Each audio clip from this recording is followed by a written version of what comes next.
guys, today's video is going to be a book review for Ready Player One, which is a book by Ernest Cline, and is a very cool book. Note that this review is going to be a bit spoilerific, so don't watch if you haven't read the book.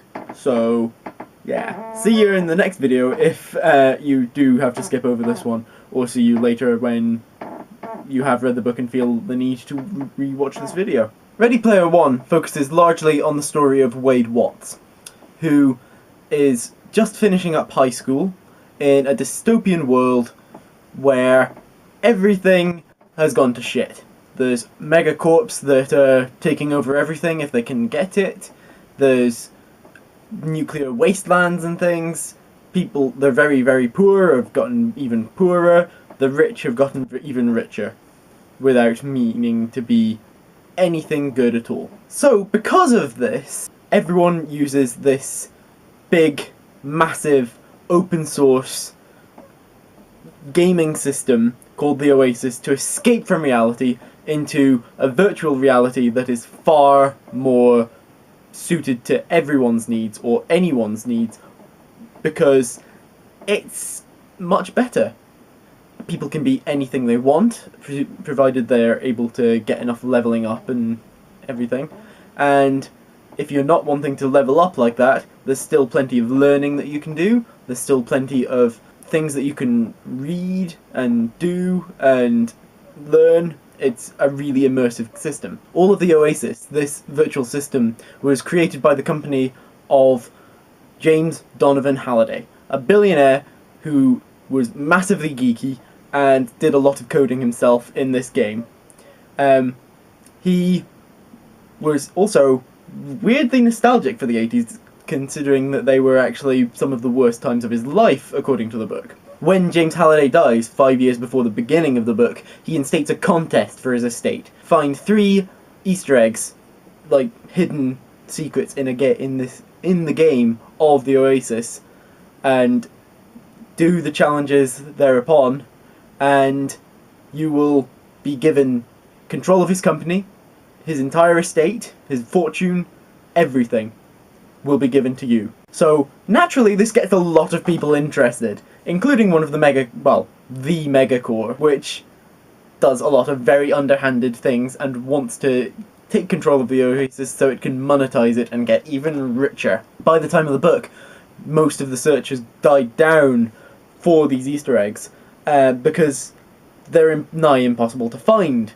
They're hidden in so much 80s references and the rest of this vast world of the OASIS that no one's able to find any of them. And then Wade does. He finds the first of them, and that sets off the whole chain of events of the book. It takes another year and a bit or so to complete, and then it all happens.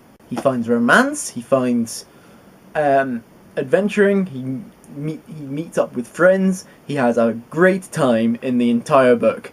It's brilliant. Now I just want to talk a bit about what I particularly liked about the book. A lot of the things that I really liked about the book were the geeky aspects of it. It really is a love song to the 80s and all things geeky.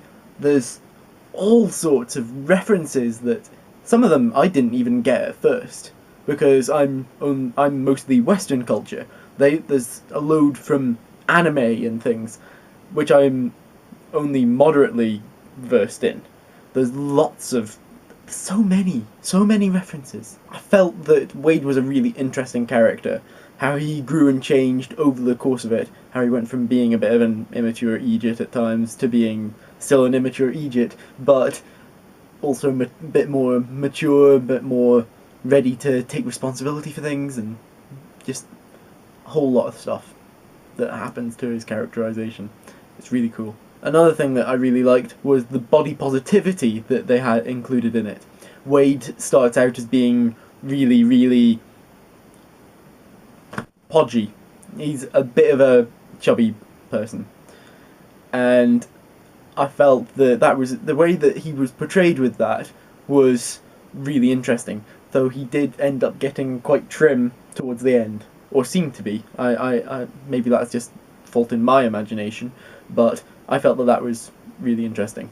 But I felt that the better ones were the fact of Art Thremus having a big wine mark over her face, and because it's the sort of thing that you think that wouldn't be the thing that the Hollywood would do, and so many times in Hollywood they do portray geeky characters as supermodels, which, while I'm not saying that supermodels and people who are really, really attractive like that can't be geeks, it's just not the whole picture, because there's less attractive people as well.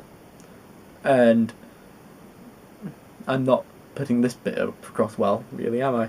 The thing that I felt most positive though was H, A-E-C-H, who was a really, really cool character, and you think, oh, this character's really cool guy, the entire story, and then you find out right at the end, oh wait, H is actually a black female lesbian, which was a really interesting way of doing it, because the way that they did it was that throughout it, because of the virtual reality side of it, H was just a screen name and an avatar of some white dude. And there's still racism, obviously, in that sort of in that world, but the way that they did it is it's really, really positive. Is that because H is just the same H when Wade finds out. Wade finds out right at the end, and he's like, oh, how do I talk to this person? Because they're just the same person that I talked to before, but they just look and seem different than their avatar suggested. And I felt that was a good message to send. Another thing I really liked was the interesting dynamic between Daito and Shoto. The two of them were brothers. They weren't really brothers, and they were so geeky and nerdy and things, and in their culture, in the culture bit that they had in Japan in the novel, they were just sort of shunned, and they ended up finding each other and being really, really friendly, and decided to be brothers.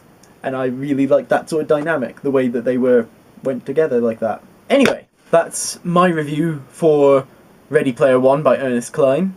I would give it about 3 or 4 stars, because there's still some ridiculous bits in it that I find a bit weird, but I really enjoyed it. I feel like the book was really meant for me, because the dedication has for Susan and Libby. Libby is not the same Libby who I'm going out with, but Libby is the same name as my girlfriend. And James Donovan Halliday has the same initials as me, JDH. And so many references that I loved, and yeah, I really, really enjoyed it, and I hope that you enjoy it if you read it, and I hope that you enjoyed it when you read it, even though there's quite a lot of ridiculous stuff in it, and I will see you later. Bye.